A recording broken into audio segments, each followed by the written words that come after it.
Celebration of union at hindi raw kasal ang ipinagdiwang ng engaged couple na sina Solen Yusaf at Nico Bolzico sa Argentina.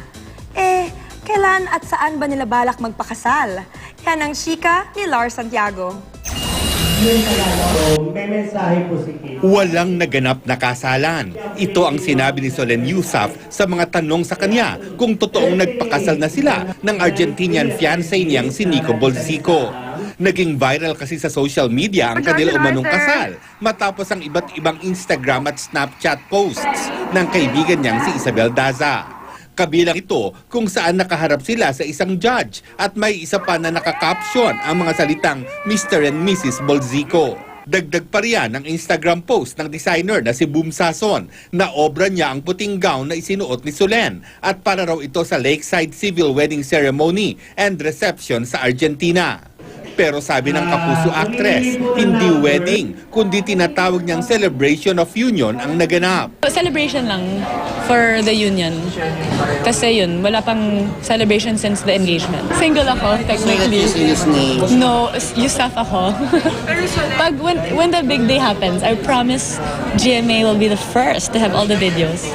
Ang pagpunta raw sa Argentina ng kanyang pamilya ay isang pinagplanuhang bakasyon. Nagkaayaan lang din daw ang kanyang kapatid na si Erwan, ang girlfriend nitong si Ann Curtis, at ang mga kaibigan ni Solen na sina Isabel Daza at Georgina Wilson. Naging masaya raw ang kanilang bakasyon maliban sa isang insidente kung saan sangkot ang ama ni Solen. Yung first day natin sa Argentina hindi masyadong maganda kasi may mugger.